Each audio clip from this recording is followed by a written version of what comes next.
We're back here on UFC Fight Pass. I'm TJ DeSantis, along with the great boxing trainer, pundit, fight commentator. He's pretty much done it all. Teddy Atlas, kind enough to give me a few moments. Teddy, I assume you've done everything but like ring girl at this, point in the sport of boxing. That ain't happening. Oh, there we go. You got to draw a line somewhere, right? That ain't happening. Yeah, I mean, listen, I've been fortunate. I've been blessed. I've even trained NFL teams. I trained the New York Jets for 3 years. So I've done 4 Olympics. I was fortunate enough to do a book and now an audio book. All I do is when a red light goes on, I talk.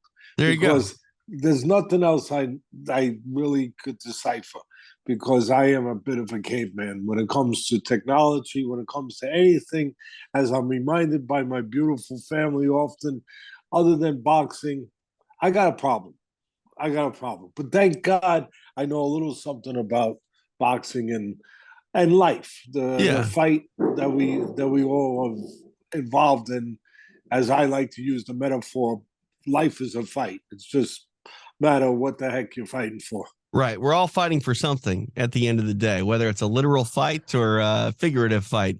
I guess, that's to each their own. But you're kind of fighting for the reform of boxing. And I think that's something that anybody around combat sports for a long period of time can see. There's always need for change and improvement. And tell me a little bit about this petition that you got going on following this Haney and Lomachenko bout, because you feel like there was a disservice done to Lomachenko. Is that correct? You feel like No.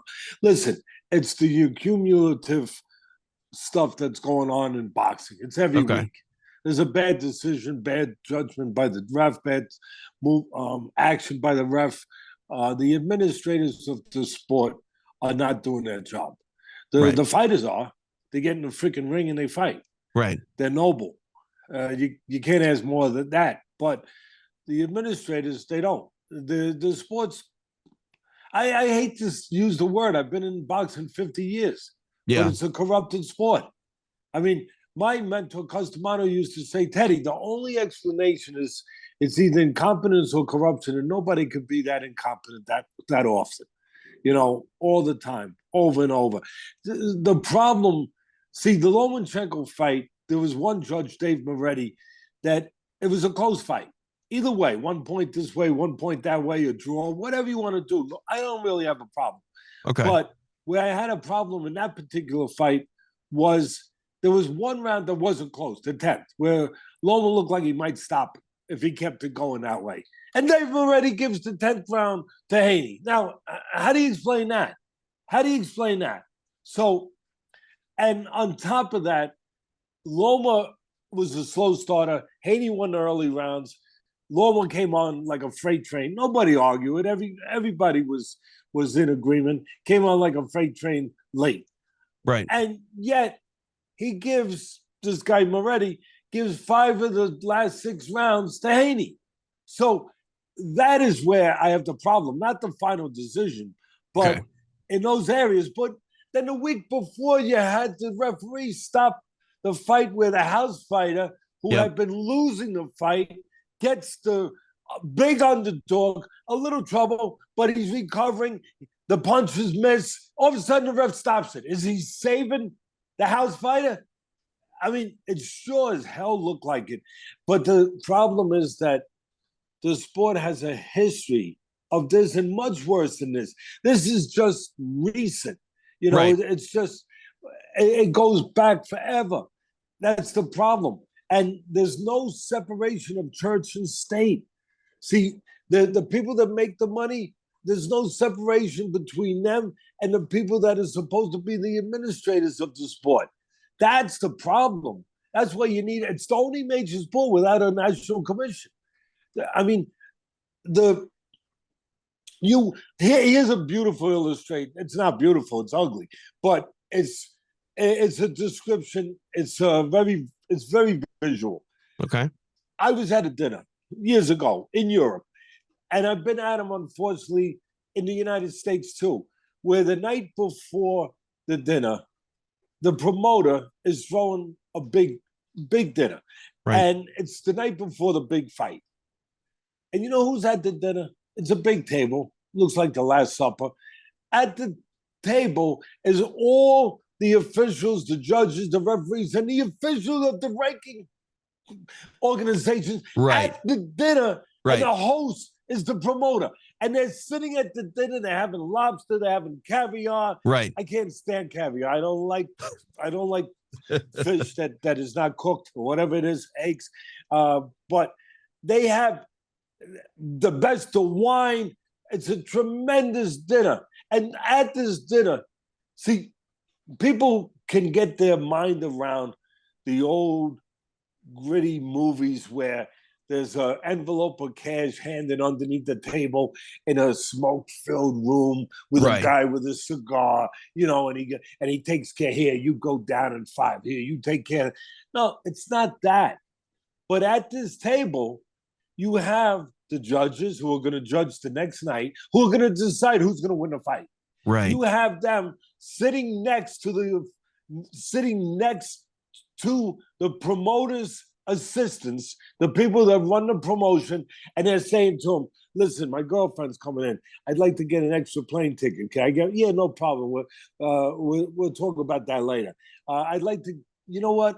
My wife decided she's going to come, and I'd like to upgrade to a suite. Can I get? No problem. You know what? My wife decided it's beautiful here. We'd like to stay a few extra days. Could we extend? No problem. That's graft. That's not just a look of impropriety. That is impropriety, my friend. Right. I mean, can you imagine? And this is what I meant by the visual. Can you imagine the same scenario the night before a World Series game, and the Yankees are playing in the World Series, and the Steinbrenner family are hosting a table with the umpires and all the people that are going to decide balls and strikes tonight? No. Yeah. Why? No. Why? What's the conflict? Because and why can't you see it? There's a national commission. There's oversight.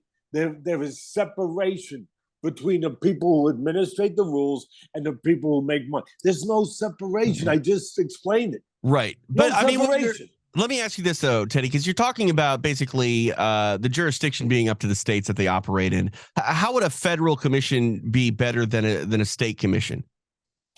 The states all have their own rules. If they have rules, right? They have all their own rules.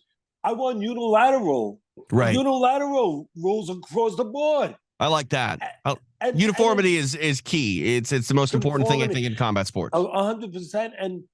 And enforcement of the rules. Right. You know, enforcement. And again, separation between, you shouldn't have the closeness of the people that are the administrators and the people that want to make money. And obviously, to make money, they want a particular fighter to win. You can't have that closeness. You have to have a barrier between that. Nevada's been a mess. Now, the Nevada Commission, every event, a lot of people don't realize this is foreign to people. Why would they know? Every event is paid by the monies from the event is what pays for the running of the local commission. Right. So if that promoter doesn't run shows, there's no commission. Right. They are a percentage of the money that they make in their events, in their fighting, in their boxing shows, goes to run the commission. So they actually sign the checks to the judges. I mean, do you need to hear more?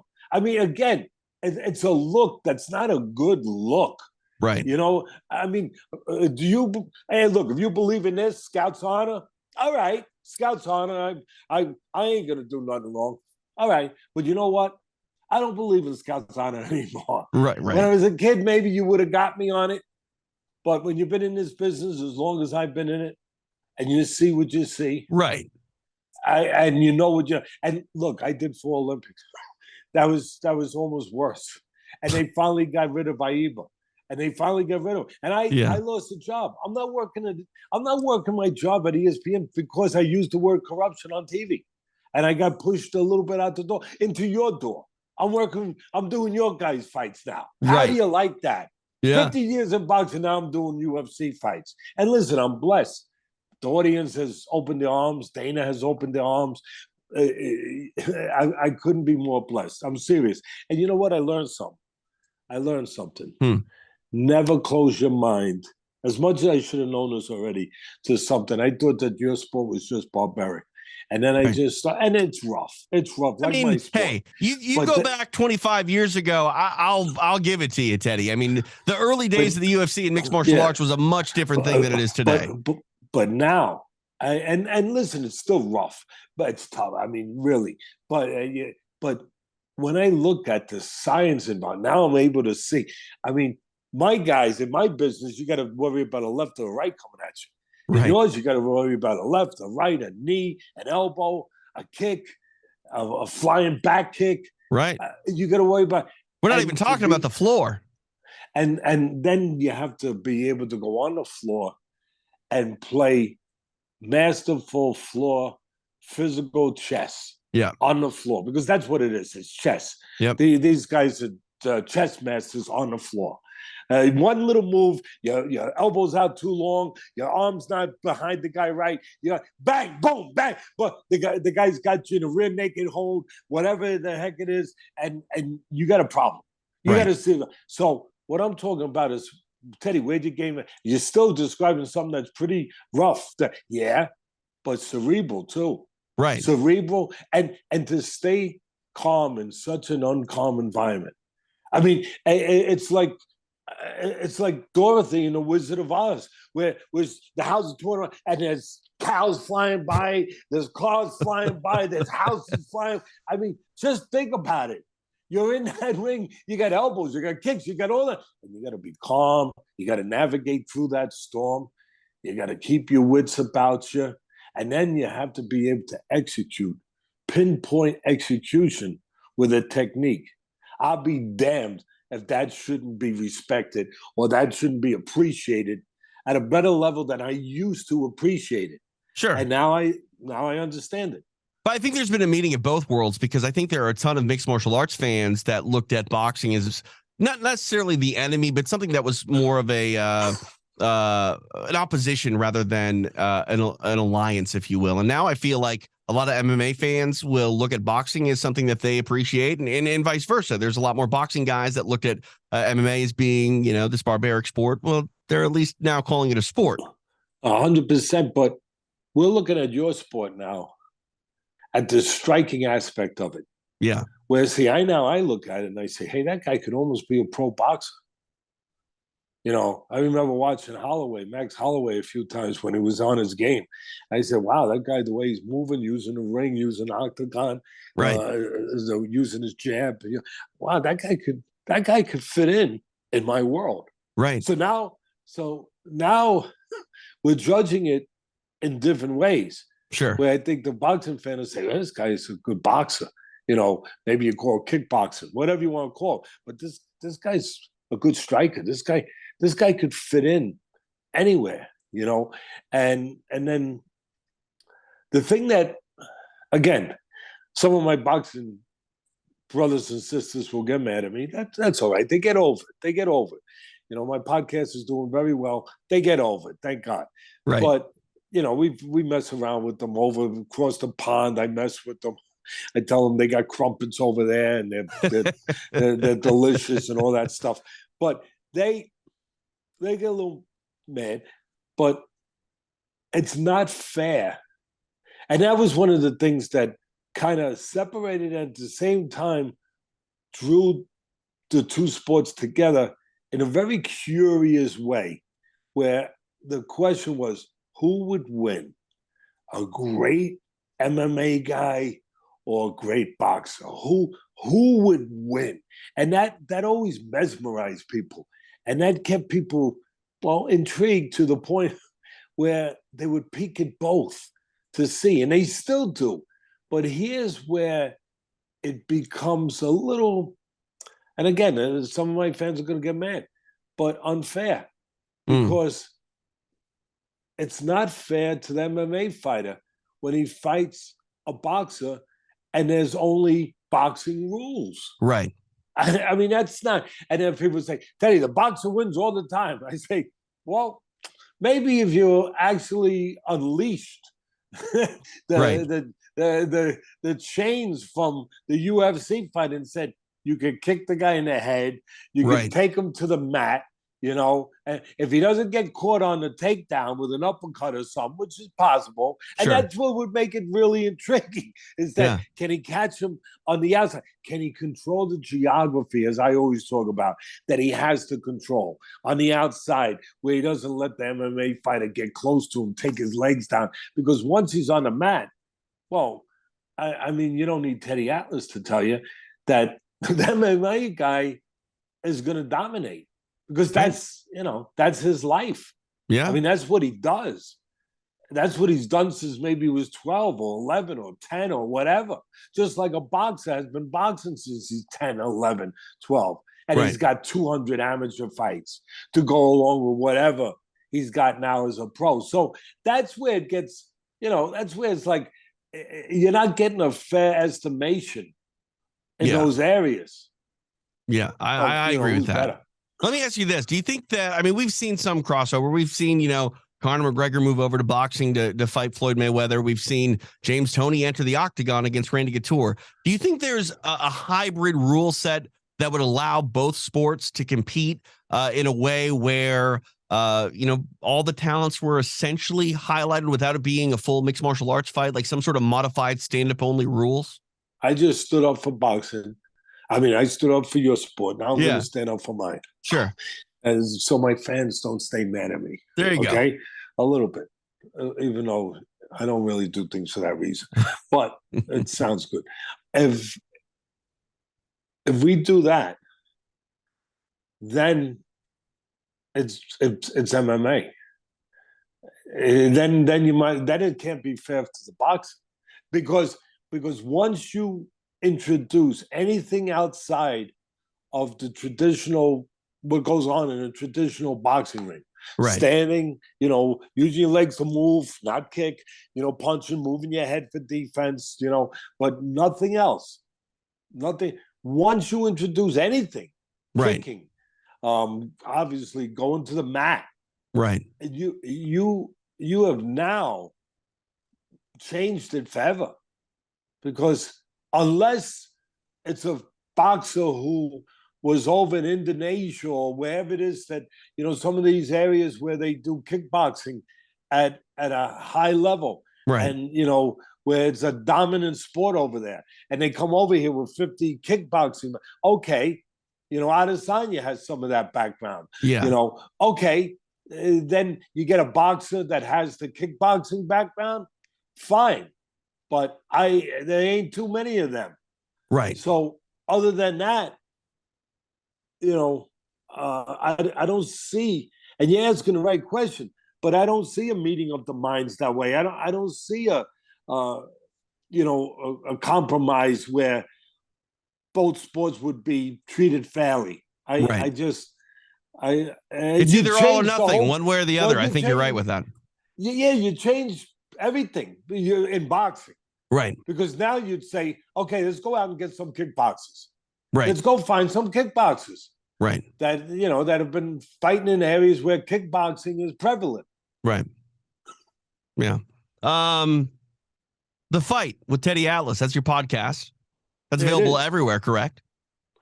Yeah, don't ask me where, because I don't know how to explain any of it. Because you think I was joking when I told you earlier I'm a caveman. I love it. I thank God I have family that love me. They set this up for me, and then they had to go out. And they said, Teddy, just when you see somebody, push the button. So very carefully, I ran over, I looked, I pushed the button, bang, you were there, and we're good. But there you go. All right. Well, I know it's on all the iTunes. You know how I explain to people? It's on all the iTunes, but whatever that is, iTunes channels, mediums. But I know that if you go on your phone on YouTube and you put in The Fight with Teddy Atlas, it pops up. And every time I'm talking to someone on the street who comes up to, hey, Teddy, I said, yeah, you got, Teddy, yeah, I heard you on the podcast. I said, are you subscribed? Yeah, I don't know. I think so. Take your phone out. Right. Here, go. And then I tell them, take it out. Go on YouTube. All right. Pull it up. Okay. Now hit subscribe. Okay. Good. You're in. All right. So I'm going to tell you and everyone else that's listening right now, The Fight with Teddy Atlas is available wherever you get podcasts. So go subscribe. Wherever you get podcasts, you can get The Fight with Teddy Atlas. I guess that works. Thank you very much. Well, thank you, Teddy. I appreciate your time. I mean, what's next for your sort of reform and trying to establish this federal oversight? I believe you have like a petition going on. Is that correct? Yeah, we have a petition. I wish people would go sign it, really. If you believe in fairness, like I said, I did 4 Olympics, and I got sick and tired of watching these kids who they never went to a prom. They never went to anything other than boxing because right. That's all they did. They gave up so much of their childhood. And here they are crying on the floor because some corrupt judge who never took a risk in his life. I'm sorry that I'm being a little vicious here, but you know what? When you see that, it'll bring that out in you. And they're laying on the floor crying. Right. And they got to be picked up by their corner. And they can't even get them out of the ring. They're just laying there crying because they had their soul ripped away. They had their dreams, everything that they worked for, ripped away. And then I see them, 18 years I did Friday Night Fights. I'm not worried about Lomachenko, who's a millionaire, but I'm worried about these kids that I've seen many times fight, and everything lined up right. They trained to change their lives, to change their families' lives, and they won the world title. I was there. I saw it. And they got it ripped away from them. Yeah. Ripped away from them. And guess what? They never got back to the chance to do it again. It never lined up right for them again. Right. Because it's so rare that it all works out the way it's supposed to begin with. And then to have someone take it away from them, it's just, yeah. If baseball now has instant replay, all the sports do, right? Boxing don't, very rarely. But if you miss a call at first base and the guy gets called out when he really should have been safe, not the end of the world. Right. He's going to come up 2 innings later. He's going to get a chance to rectify things. Right. In boxing, you get robbed like that, which happens all the time to no-name kids that you never heard of that are the millionaires that Lomachenko are. And God bless Lomachenko, he earned it.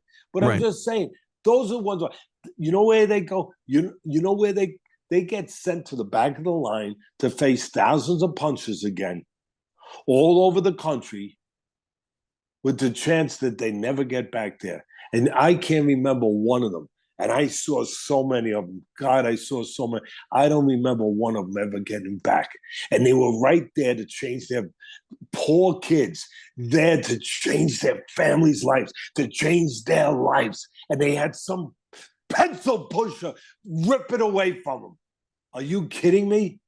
So that's why I'm fighting this. I'm no nobleman. I'm no special guy, but I care about certain things. Sure. I care about my family. I care about my friends. I learned that right and wrong matter. Yeah. And I care about this sport. And I have a platform. And for me, it's one thing to talk about something you don't like. It's another thing to do something about it. So I figured, here's something tangible. I got to stop just yelling about it. I got to do something about it.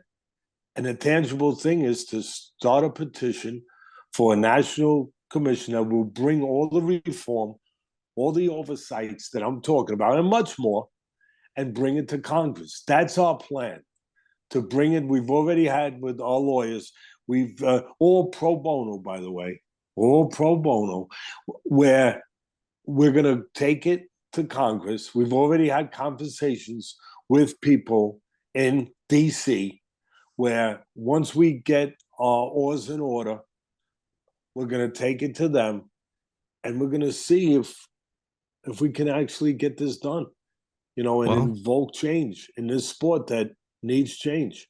It's a cause to protect them. It's a cause worth fighting for, Teddy Atlas. I wish you the best of luck with it. Hopefully people can keep in touch with you through the podcast, The Fight with Teddy Atlas, and I appreciate you focusing on MMA a little bit. It's a good thing to have someone with your fight experience, throughout all these years, given the UFC and MMA some shine as well. I appreciate. I love those fighters. I love my boxers too, but I love your fighters. I just love that they can be that vicious inside the octagon, and yet they're great gentlemen. Just see them, they're great. I mean, they're more gentlemanly like than people that don't do something that brutal for a living. And you know why? Because they know who they are. Right. They don't. That's part of the problem in the world. Everyone's trying to show who they are, what they are, because they don't know what they are.